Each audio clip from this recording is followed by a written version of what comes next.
Hello, everyone. I am coming at you from outside the Springfield Nuclear Power Plant today to discuss radioactivity.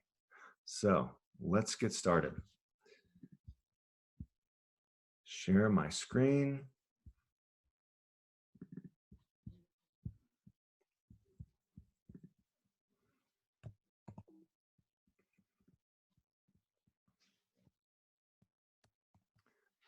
Okay, so I got the sense from the class a couple weeks ago when we were doing the radioactive lab that you hadn't really discussed nuclear chemistry or radioactivity in Chem 101. So I wanted to kind of just start slow and ease into radioactivity, really go over some of the more basic concepts that some of you, if you had me in Chem 100, may have learned. And hopefully if you hadn't been in that class, that you'll learn something new out of this lecture. So for some of my former students, this may be familiar, hopefully a little bit, but hopefully not absolutely redundant. The discovery of radioactivity really starts with Henri Becquerel, and he had essentially designed experiments using phosphorescent minerals or minerals that glow in the dark, and to see what kind of effects those phosphorescent minerals had. And I think there's a kind of like an urban legend that he serendipitously put a phosphorescent mineral in a drawer of his desk at the end of the day, and it just happened to be on this exposure film, and then noticed that it had exposed right here where he had placed those minerals. My understanding is that it wasn't really an accident, although lots of discoveries in science do tend to happen that way. My understanding was that it was really more of a conscious effort, trial and error, using these different techniques to see what would transmit these X-rays onto the paper themselves. But of course, radioactivity really was strongly defined by Marie Curie, who was a phenomenal scientist, winning Nobel Prizes in both chemistry and physics. She was the one that determined that the rays that were emitted from these minerals weren't just merely restricted to phosphorescent minerals, but came from specific elements themselves that were in the minerals. She discovered new elements as well by examining the rays that were given off of certain matter that she was studying. And she named one radium because of its green phosphorescence. So it was radiating this green phosphorescence, and hence the name radium. And then polonium, named for her homeland because she was from Poland. And so, you know, without her, this stuff wouldn't have been discovered so quickly and go on to be used in medicine, specifically for treating cancer, you know, irradiating certain tumors. Of course, as you guys know, X-rays are also used for all kinds of bioimaging. So without radioactivity, the world of modern medicine would not be where it is today. She also gave it the name radioactivity. Okay, so she coined that term, radioactive.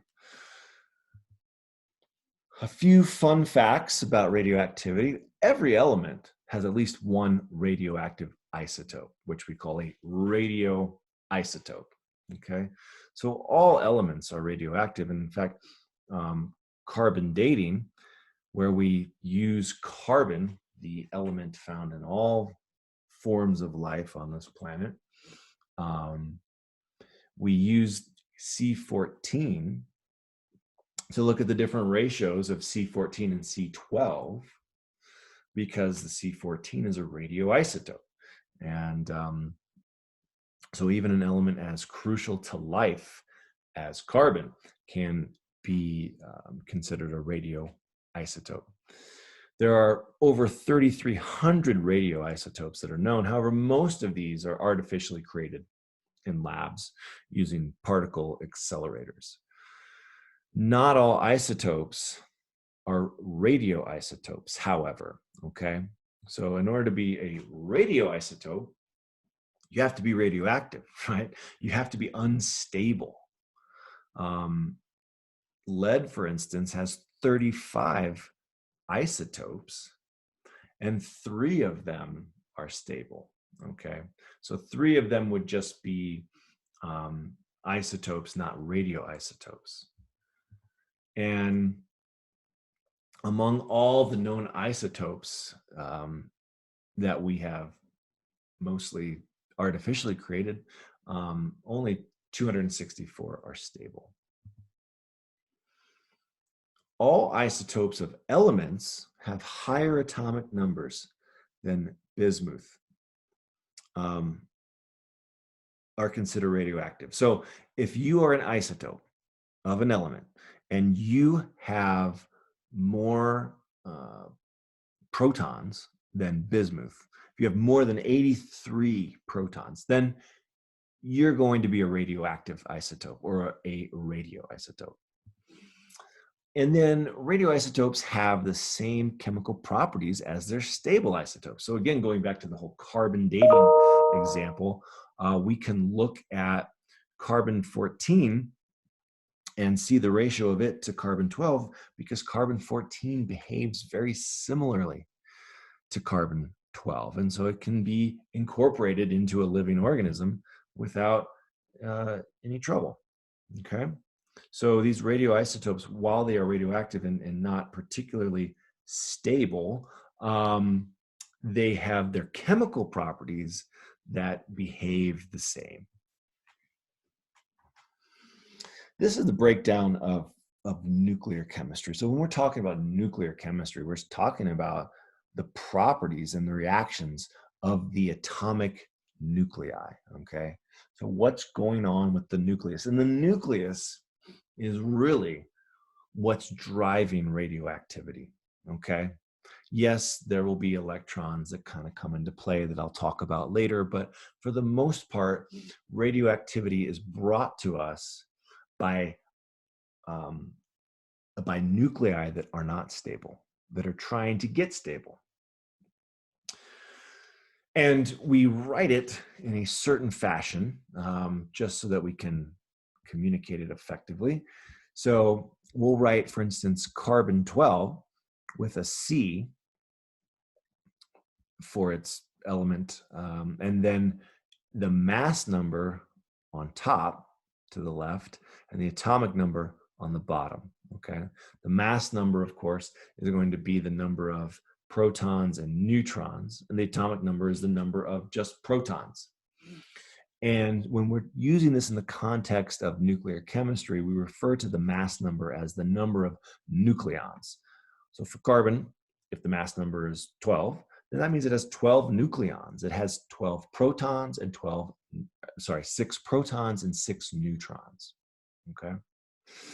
A nuclide is the nucleus of a specific isotope, okay? And we'll get into that in a little bit, but for instance, if you have a carbon-12 nuclide, that is going to be an isotope where you have 12 nucleons. If you have a carbon-14 nuclide, that is going to be an isotope of carbon, right, that has 14 nucleons. Now, what are isotopes? Isotopes are just very simply atoms that have the same atomic number, but different mass number, right? So they have to have the same atomic number. Because when you change the atomic number, when you change the number of protons, you change the element. All right. Carbon and carbon only has 6 protons. When you now add a proton, it's no longer carbon. It's what? It's nitrogen. Okay. So isotopes have the same number of protons. C12 has 6 protons. C14 has 6 protons. They differ because they have different mass number, and that's going to be derived by having different numbers of neutrons. So for C12, it also has 6 neutrons, but for C14, it's going to have 8 neutrons.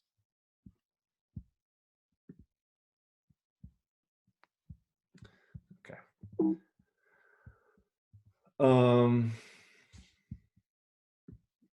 So then to get into a little bit of the other terms that we use in nuclear chemistry, we have to first of all highlight that atoms are basically just like us. They want to be stable, right? They yearn for stability. And so just as elements will gain or lose electrons to become more energetically favorable and form bonds with other elements, atoms themselves will also shed protons and neutrons to try to reach a stable configuration. Okay. And in doing so, that by definition is the radioactivity or the radioactive decay. Well, it makes sense. When an element does this, when an element changes the number of protons, we call that transmutation. Okay. So transmutation is going from one element into another. It changes the number of protons. It changes the element, right? Changing the number of neutrons changes the isotope. And maybe some of you are saying, well, hold on. Isn't that what the alchemists thought that they could do? They could take, non-precious metals and turn them into gold. And I thought that, doesn't that like go against the law of conservation of matter? And the answer is yes and no. Yes, the alchemists were kind of onto something with the idea that yes, you can change these elements. But no, it doesn't go against the law of conservation of matter because there's a price, there's a toll. You give up little particles of matter or you gain particles of matter. So it's not defying that law. Nuclear reaction is a change in the nucleus of an atom, usually producing a different element, right? So it's a reaction that occurs in the nucleus that will somehow change the number of protons, okay? And again, when you change the number of protons, you change the element. Radiation is what is emitted when an unstable radioactive nucleus changes to a more stable one, okay? So in the process of going from an unstable situation to a stable situation, you have to give up something, you radiate something, and that's called radiation, okay? Like a sigh, right? When you're tense and you just let it out, sigh, you breathe, you're radiating out air. In this case, with radiation, you're emitting a particle or a ray. And then radioactivity, which I may just use interchangeably with radioactive decay, they're the same thing. It's when a nucleus decomposes, forming a different nucleus, okay? So again, either losing the number of neutrons or, from one isotope to another, or losing the number of protons. And then half-life, you may remember, is when we were using that in the context of kinetics, the half-life is going to be essentially the amount of time it takes for half of the radioactive sample to break down. Okay. And different nuclei have different half-lives. So not all radioisotopes break down at the same rate, which is why all the uranium, which we use for power plants, the waste is stored deep underground and will take long periods of time to break down. Okay. Other things can happen. Other radioisotopes break down much more quickly. Okay. And it's very simple to calculate the half-life. Okay. If we know how much of a sample we have and we know what the half-life is, we can figure out how much of it will be gone over a certain period of time. What is radioactivity? Essentially, right? Very simply put, radioactivity is the release of tiny high energy particles or rays of an atom. Okay.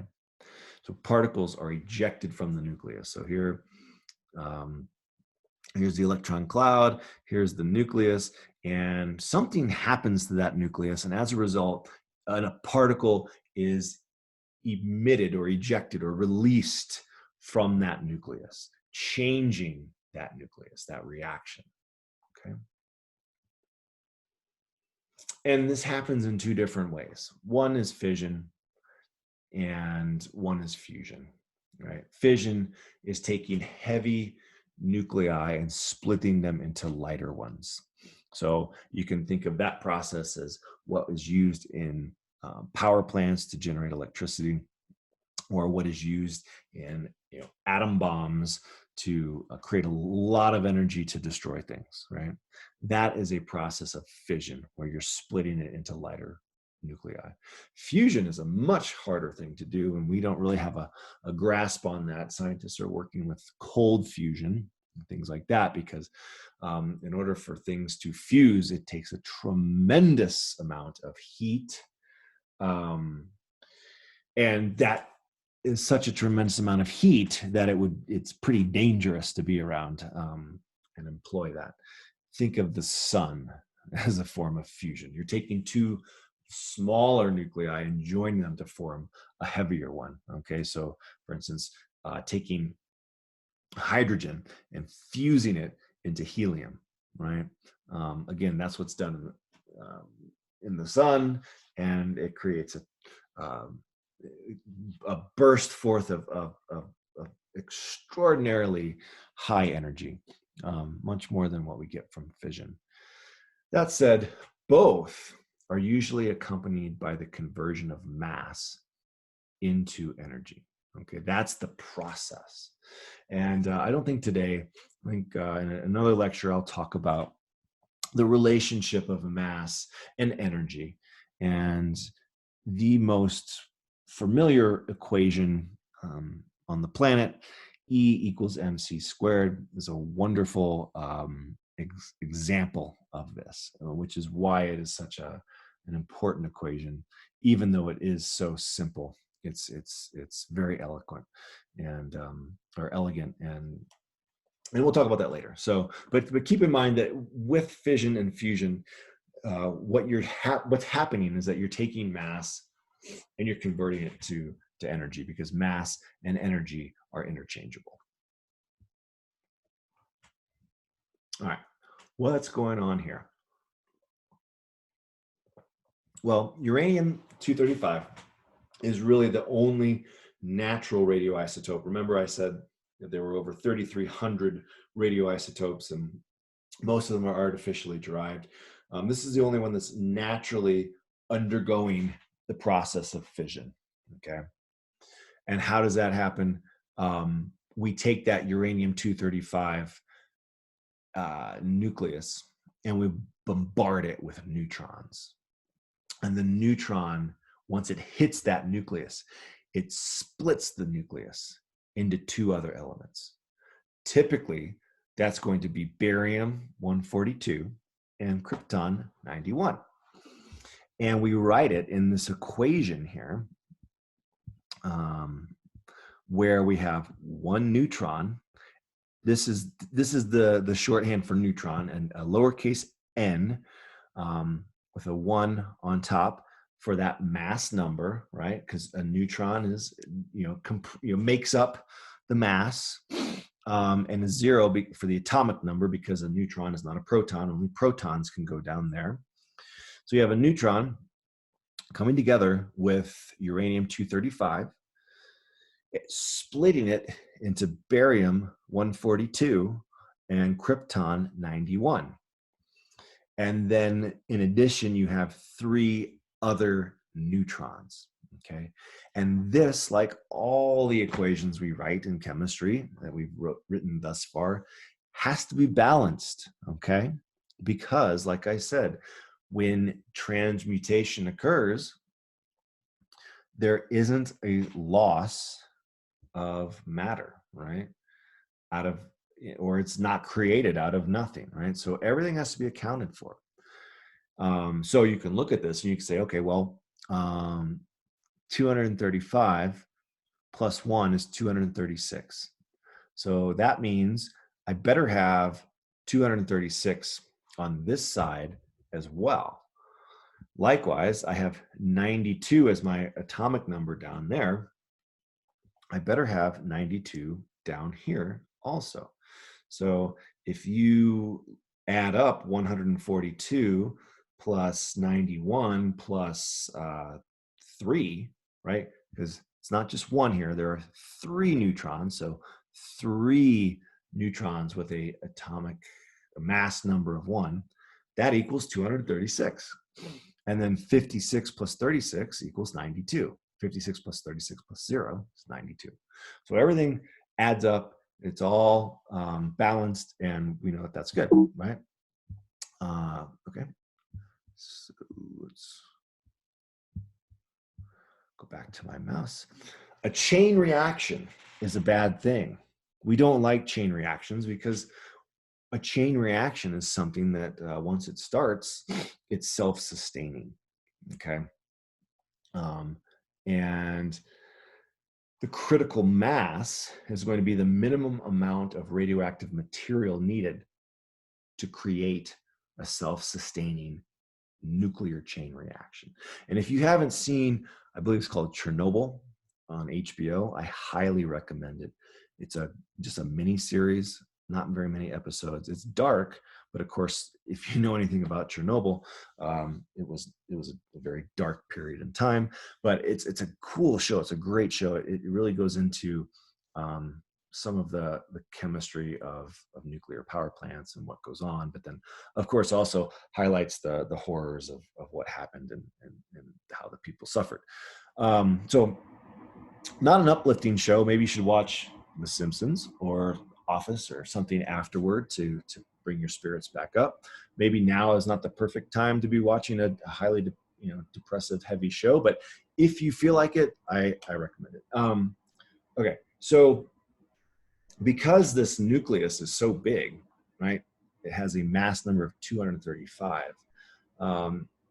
These neutrons can split it, this atom, in over 400 different ways, right? Depending on the angle at which that neutron is coming in. And then lead to over 800 different fission products. This is, of course, the most common one that I mentioned here. And if we go on to the next slide, this is showing what happens if a chain reaction occurs. Okay, so this is, so this is uranium-235. Here's the neutron. It's coming in hot. Bang. Remember what we said? It breaks it up into krypton-91 and barium-142, as well as 3 additional neutrons are released from that nucleus, okay? What's going to happen? Now, this neutron here is going to go on to bombard another uranium-235 nucleus. This neutron is going to go do another one here, and then, I don't know, maybe this one, it's not showing it bombarding, maybe it just, continues to go and it doesn't encounter one, but you're going to have at least these two hitting uranium-235 nuclei, releasing an additional 3 neutrons each, so a total of 6. And so this process becomes exponential, right? And that's where you get this chain reaction. It just gets more and more. And that's how a nuclear meltdown at a power plant occurs. When you can't sufficiently cool these radioactive rods, or they put down these rods to actually cool the radioactive soup, if you will. If that doesn't happen, then you can get a chain reaction very quickly, and that is that's bad news.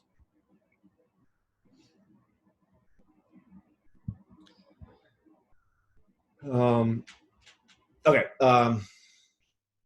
that's, you know, I said that fission was not nearly as potent as fusion, but let's put it in context. Let's look at how fission compares to a just chemical reaction. All right, so let's compare uranium to, say, methane and see how much energy is released in the form of heat. So if we took 1 gram of uranium-235 and compare it to 1 gram of methane, which is about 1 gram is about 2 mils if it's liquid methane. So we're comparing 1 gram of this radioactive uranium to a couple mils of methane that you combust, and uranium is 3.4 times 10 to the 8th kilocalories, or essentially 1.4 times 10 to the 12 joules. Whereas methane with the same amount is only 5 times 10 to the 4th joules. Okay, big difference, same mass, vastly different amounts of energy.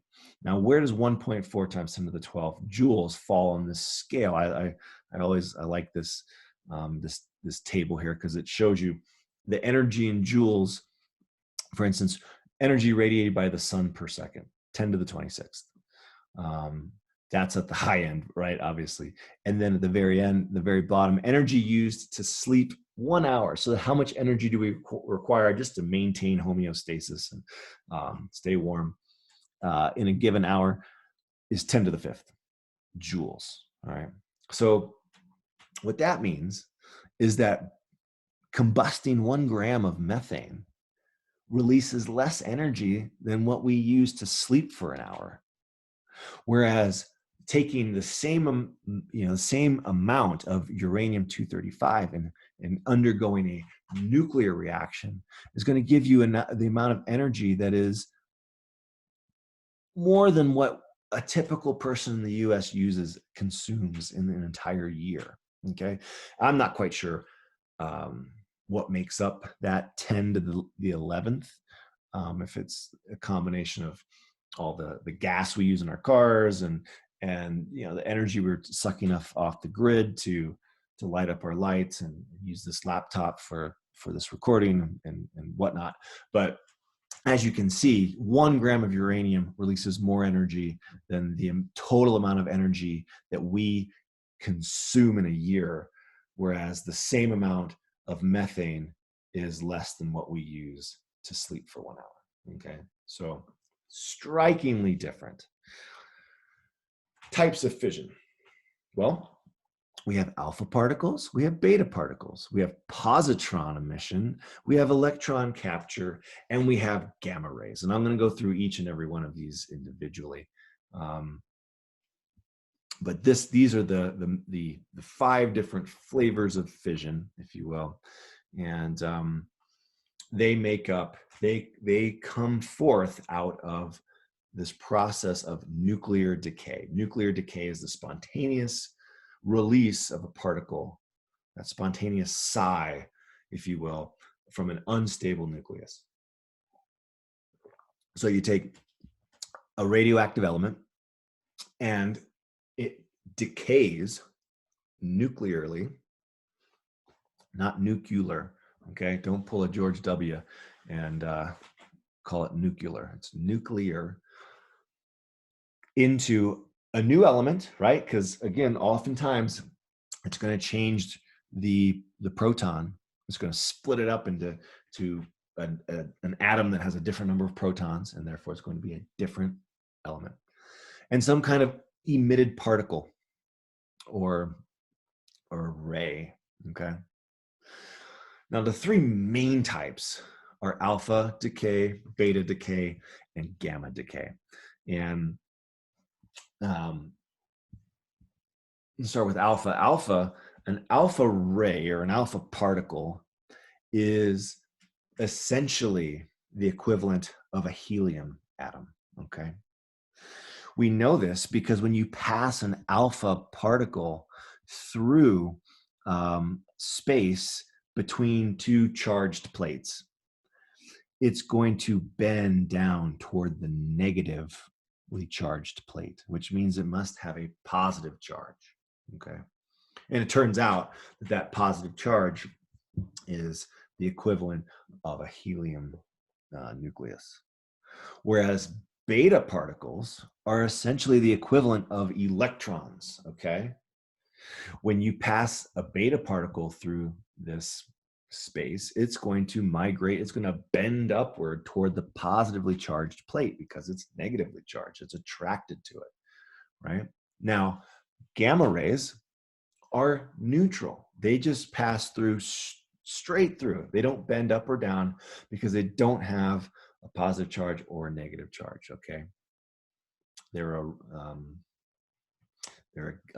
a gamma ray, okay? Think of X-rays, if you will. Now, as you hopefully learned from the radiation lab from a couple weeks ago, different particles pass through different substances depending on what type of particle they are. So if you are an alpha particle, you can be stopped by 0.01 millimeters of lead. You have a sheet of lead that's 0.01 millimeters thin.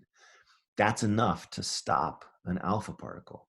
Not enough to stop a beta particle. A beta particle can pass through that, but will be stopped by 1 millimeter of lead, okay? Now, a gamma ray, that's the bad news, okay? The gamma ray will pass through all three of these different thicknesses of lead.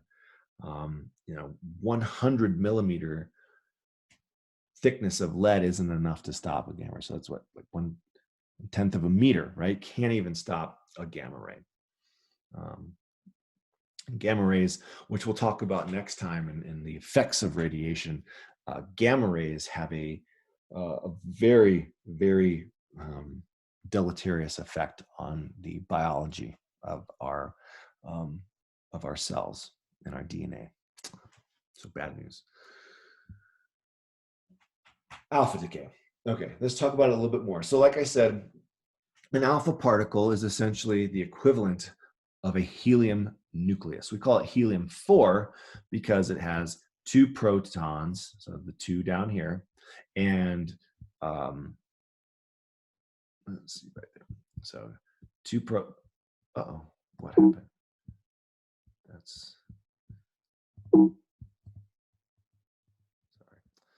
sorry. Okay. So helium-4, it's 4 because it has 2 protons, 2 neutrons, so helium-4.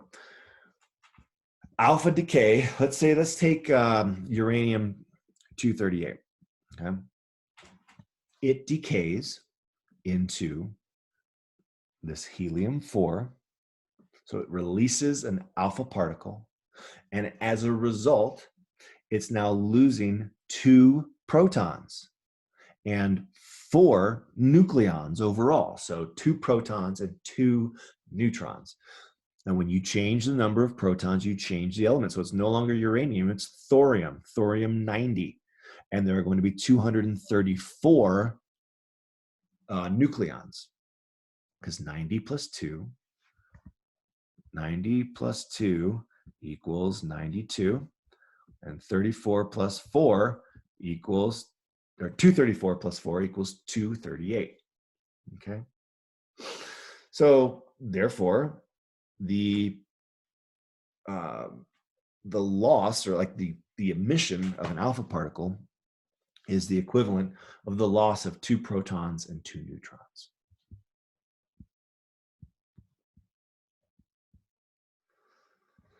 Oh, let me get rid of that stuff.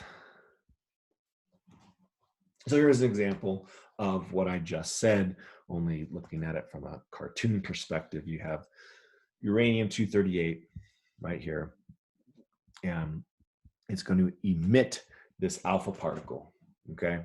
So 2 protons, 2 neutrons, or vice versa. I think the red is supposed to be protons. And now it's no longer uranium because it's lost 2 protons. Here's another way that kind of explains all of this. You know, whatever works for you guys the best. Here's the equation up here. But again, if you add up these 2 things on the right, it should equal to the same corresponding things on the left.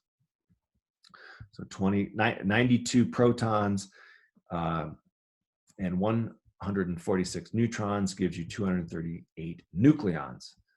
And if you add these all up respectively, it's balanced, okay?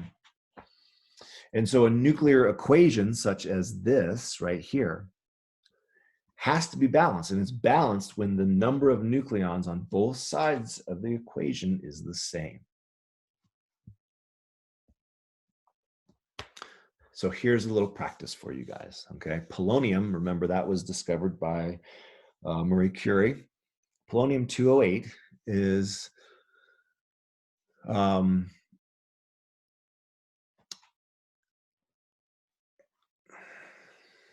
is an emitter studied by, as I just said, Curie. Write the equation for the decay of polonium-208 and identify the element formed. So pause it right here, see what you can come up with. Remember, whatever that element is, it's got to be something that when you add it to helium-4 equals polonium-208. So it's got 208 nucleons and 84 protons. Or I mean, 208 okay. So pause it, see what you can come up with. I'm going to wait a couple seconds and go like this. Bam. All right. So now we have the formation of lead, because lead has 82 protons, and 82 plus 2 equals 84. And so really what you got to get right, you got to get the element right for this, okay? You got to say, well, it's going to lose 2 protons, so it's going to go to 82. Well, what's 80? Oops, sorry. What's 82? That's lead. Remember, all these elements have isotopes. So once you get the element right, then just all you have to do is kind of fill in the nucleon, the mass number up top, so that it adds up to the same mass number on the left. So in this case, it'd be 204. This would be lead-204. Okay. Beta decay. Again, beta decay is essentially the decomposition of a neutron into an electron and a proton, right? Because what is a neutron? A neutron is a neutrally charged particle, okay? So if you're busting that neutrally charged particle into an electron, you have to essentially have another particle to correspond to the positive side that was united with that now negatively charged electron to form a neutral neutron, okay? So when you emit a beta particle, you have a newly formed electron. The proton stays, okay? The proton stays with the nucleus. So now you're gaining a neutron. right? Because you're gaining a proton because that proton was formerly a neutron. And when the neutron decomposes, it doesn't release both the proton and the electron. It only releases the electron. It retains the proton, so therefore it now has a higher atomic number and is going to be a different element as a result. So here's an example of carbon-14. Carbon has 6 protons, right? When that neutron decomposes into an electron and a proton, now see this neutron here, it's now become a proton. And so now it has 7 protons, no longer 6. And it releases that electron. And so 7 protons is no longer carbon, it's nitrogen. And we would write it out in this equation here where you have nitrogen 14 on top, 7 on bottom, and then this beta particle, right, with a -1. And the nitrogen here has to have a +1 up here, so that the -1 and the +1 cancel out, so that the overall nucleon total, the mass number, doesn't change. All right, so here's another way of looking at beta decay. Again, there's this neutron, right? No proton here because a neutron isn't a proton. It breaks down into a proton, which is going to be 1/1, right? 1 because it's a proton, and 1 on top because protons make up the mass number. And then an electron, which is a negative charge, and we put it on the bottom because, right, electrons don't make up the mass number. And in order to balance this, right, a -1 and a 1 make 0. And then a 1 and a 0 make 1. So it's balanced. And so here is looking at an example of radioactive iodine, iodine-131, releasing a beta particle. And as a result, you get xenon-131, okay? What's changed? Well, that neutron, again, is decomposed into an electron right here, right? Uh-oh, gosh. Oh, man. Sorry. What is happening? There we go. So we have this electron here and a proton, right? The neutron goes to electron and proton, and therefore this number goes from 53 to 54 because it's gained a proton. And 54 minus 1 equals 53, so that's balanced. And 131 plus 0 is 131, so that's balanced, and that's where we leave it. Now it is a balanced equation, and that's the process, okay?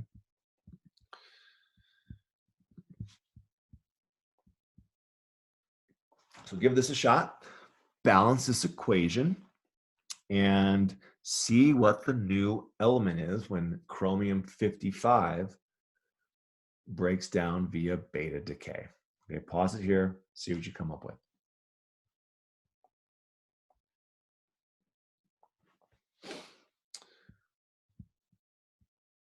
Okay, so if it's going to gain a proton, that means, let's see, it's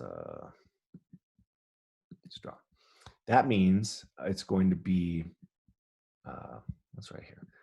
X, I'll just write X for now, 25, right? Because it gained a proton. And this still has to be 55. Okay, because 55 and 0 is 55, and 21 minus 1 is 24. So all you really have to do is see what has an atomic number of 25. And if you do, you'll see that, how to erase the X? Oh, there it is. There's the eraser. Then, if you look that up, should be manganese. Okay, and that's it. Done.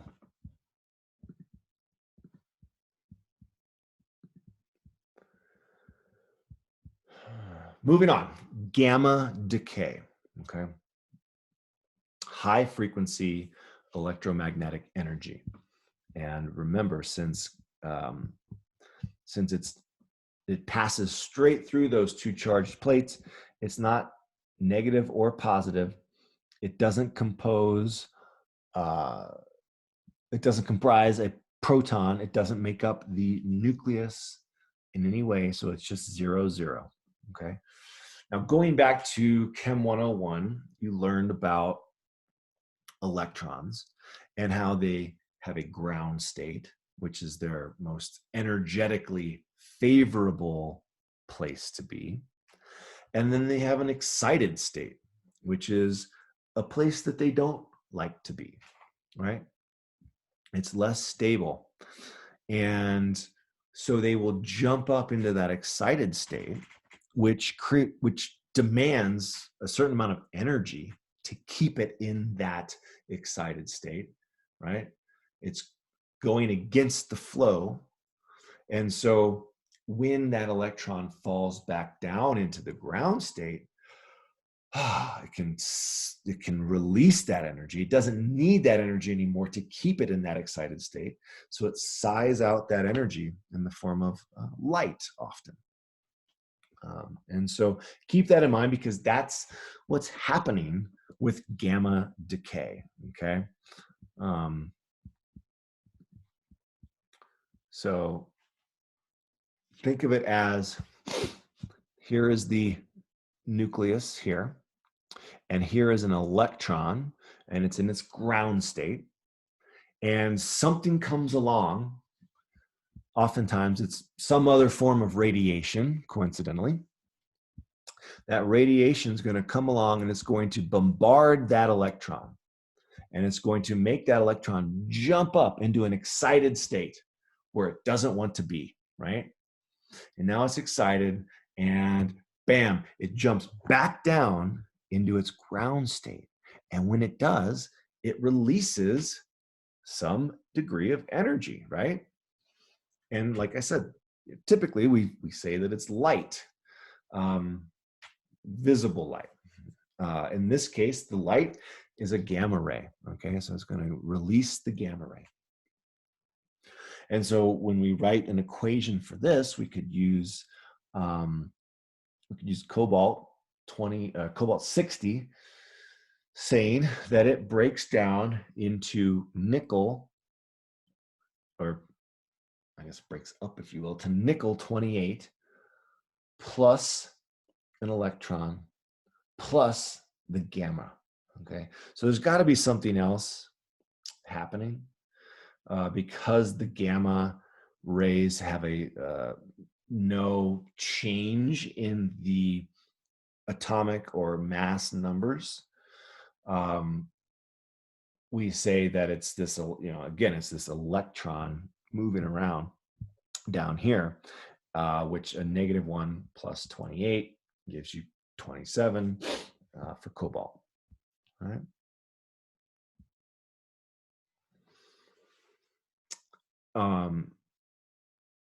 Gamma radiation is basically a byproduct of some other nuclear reaction. Okay, so going back to here, the gamma that was released was a byproduct of something else that was going on here. Okay, now I'll let you guess what was going on here. What else do you think was going on here to create an additional proton and the creation of an electron? We just talked about it. So, so alpha, beta, gamma aren't mutually exclusive from each other. The gamma rays come about as a result of some other nuclear reaction happening. Okay. So again, with with uranium-238 breaking down into thorium-234 and releasing these, in this case, it's releasing helium, which would be what? That would be alpha particles. You get the emission of gamma radiation, okay? So the last example where you, let's go back. So the last example here where you gain a proton and you emit an electron, that's beta emission. This is an example of alpha emission. And so both of those result in the release also of gamma radiation. To a lesser extent, we have other types of nuclear decay, positron emission,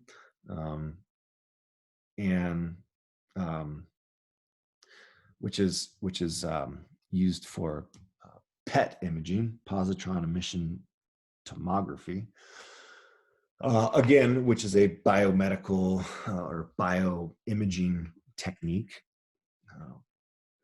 That is when a proton converts to a neutron and emits an electron. So it's kind of like the reverse of a beta particle, okay? Instead of the neutron going to a proton and releasing an electron, it's a proton going down to a neutron, and because it's now neutral, it has to get rid of an electron to, to get rid of that positive charge that the proton had, right? So we can think of it as a proton, right, with a 1/1 breaking down into a neutron here and a positron. A positron, hence a positive electron, okay? That's where the positron comes from. So a neutron, again, is 1/0. A positron is 0/1, not 0/-1, 0/+1, because it's a positron. And so 1 + 0 is 1, and 0 + 1 is 1. And so that's balanced with this 1/1. Got it? So if we look at potassium 40, it's going to break down into argon 40 and release this positive electron, if you will, okay? The nucleon number stays the same at 40. The element changes because it's lost this proton, essentially, okay? And it's gained a neutron, right? The positron leaves, but the overall nucleon number doesn't change, okay? Because that new neutron that's formed takes the place of that proton right here. So the atomic mass is decreasing, but the mass number is staying the same because the neutron that is formed as a result.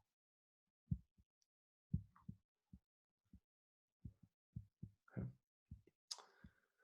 What else? Okay, just another diagram of positron emission. Here's this proton here in red, and something happens, the proton becomes a neutron, the positron is ejected out. And so that's the basic process. Now, some nuclei can basically have the same overall net effect by not releasing positrons, but by hauling in electrons, by capturing electrons from the electron cloud.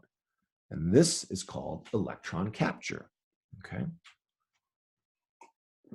So the nucleus, kind of like the Death Star, homing in that tractor beam on the Millennium Falcon, draws in an electron from one of the inner shells of the cloud and converts a proton into a neutron and then emits gamma rays, right? So you take a proton and you combine it with this captured electron, then you got a positive and a negative, and that makes it a neutral charge, a neutrally charged particle, or a neutron. Okay, so let's look at mercury 197. Mercury 197 is going to combine with an electron, which is negatively charged down here. So it decreases the number of protons from 80 to 79, right? Because it took one of the protons and it converted it into a neutron. So instead of so I mean, I guess it's still this kind of the same process, right? As a positron, because the number of protons are decreasing. It's just the opposite. Instead of the proton emitting as a positron and leaving behind a neutron, the proton turns into a neutron by gaining that electron. Okay, hopefully all this is making sense. Try this, see what you can come up with. So electron capture for polonium-204, what would that be? Well, hint, you're going to decrease the atomic number to 83. And the overall mass number, or the total number of nucleons, is not going to change. So you just got to find out what element is 83. Positron emission from xenon 118, well, same kind of thing, basically, okay?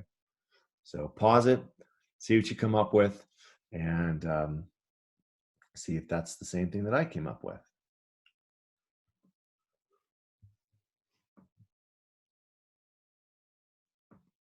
Okay, if you take away a proton from polonium, you get an atomic number of 83, which is bismuth.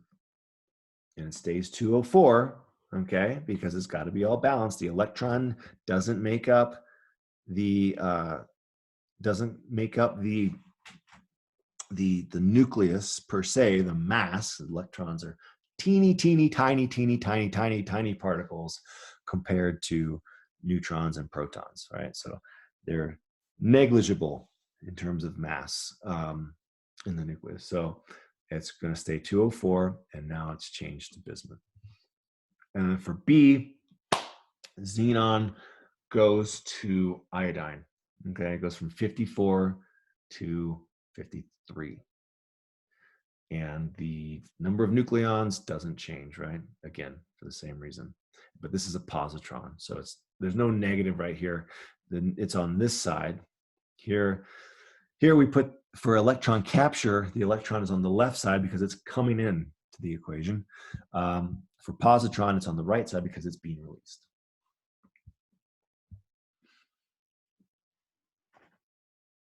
And then here's another one. Try this one. What other isotope besides tellurium-137 is produced by nuclear fission of uranium-235? Okay, so here you have to find something that's going to equal 92, and then see what how many nucleons you need to balance the whole thing out. Okay, so so pause it and see what you come up with.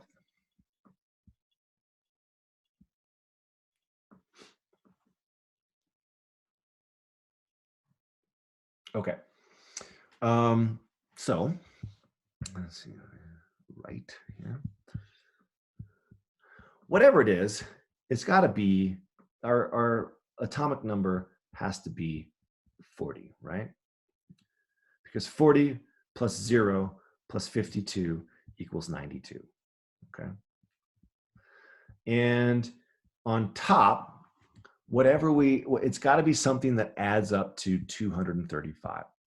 So 137 plus 1 plus, I believe, 97 equals 235.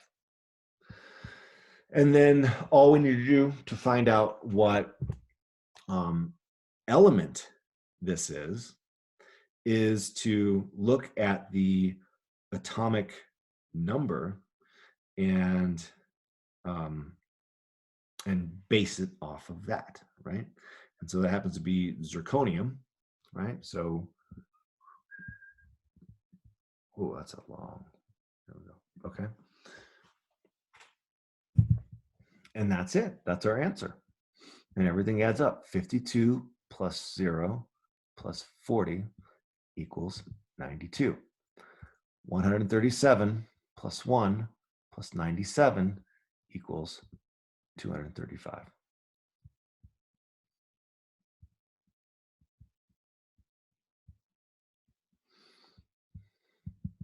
Oh, sorry. Okay.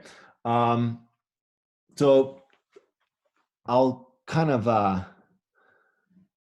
leave off with a few summaries and then do one brief slide on fusion. This is looking at the different types of nuclear decay: alpha, beta, gamma, positron, electron. What the symbol is, so right, in this case, a alpha particle or a helium nucleus. For alpha emission, for beta emission, it's an electron or a beta particle. What it's doing to the atomic number, what it's doing to the mass number, and what it's doing to the overall number of neutrons, okay? So I like this. This is a nice summary. Kind of gives you an idea that not all these things are doing the same thing. Some of them are doing the exact same thing. So, right, positron emission and electron capture, as we said, is doing the same thing to the atomic number. It's decreasing it by either turning a proton into a neutron, or, well, either way, it's turning a proton into a neutron, right? So, so yeah, so look at that, and maybe that kind of will help you if this stuff is a little fuzzy, like the difference between the particles, what does what. Here's another overview summary slide if this works better for you. Some people like, I like this, it's more clean and concise, but this has drawings, and so maybe that's easier for you guys to grasp either way. And then finally, just talk this last slide about fusion.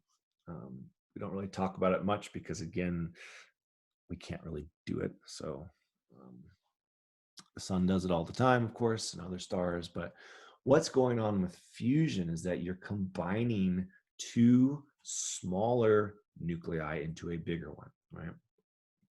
So in this case, a hydrogen atom combines with another hydrogen atom. In this case, it's deuterium. And you get helium. And again, it should always be balanced, right? 1 plus 2 is 3. 1 plus 1 is 2. Another way that fusion can occur is by joining two helium atoms into another helium isotope and a couple hydrogens. Okay. So again, if you add this up, 2 heliums with 3 nucleons apiece equals 6 nucleons total. And so this is helium 4 plus 2 hydrogens. So that's going to be 2 nucleons total. 2 plus 4 is 6. 2 plus 2 is 4 down here. Maybe I should write so you guys, I don't know if the cursor is. 2 plus 2 is 4. And 2 plus 2 times 1 is 2. 2 plus 2 is 4. Okay. Another example is you can take helium and hydrogen and get a helium isotope and positron, right? So again, let's add it up. 3 plus 1 is 4. 4 plus 0 is 4. So that's good on the mass number. 2 plus 1 is 3. And 2 plus 1 is 3. So everything adds up, okay? And so the last little thing I want you to practice is, let's say we have one of these fusion reactions in which two deuterium nuclei collide. So it's going to be this guy here colliding with another guy of the same type. What is the missing particle in this reaction? So it's giving off it's giving off a neutron, and then what else?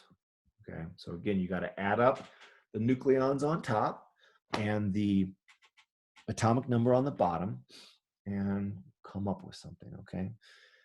Hint, it's, it's fusion. It's probably going to be one of these things in here. So pause it, see what you come up with. Okay. What if we said it was this dude here?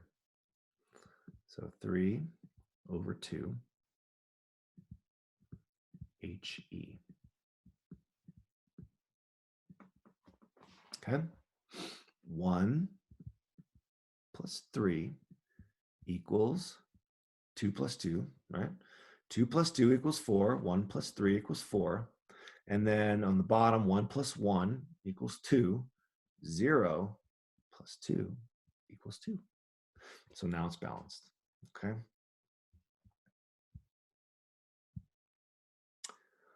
So that's all I have for radioactivity for this lecture. We'll pick up with, I think, most likely, the effects of radiation on us biologically. So, we've talked about this in terms of what it is, but what's the effect it has on us? And then get into hopefully some kinetics with radioactivity and going back to half-life. I talked about that at the very beginning, but we haven't done any half-life problems. So that's it for today's lecture. I'm going to leave Springfield, head back to Tahoe. Catch you later.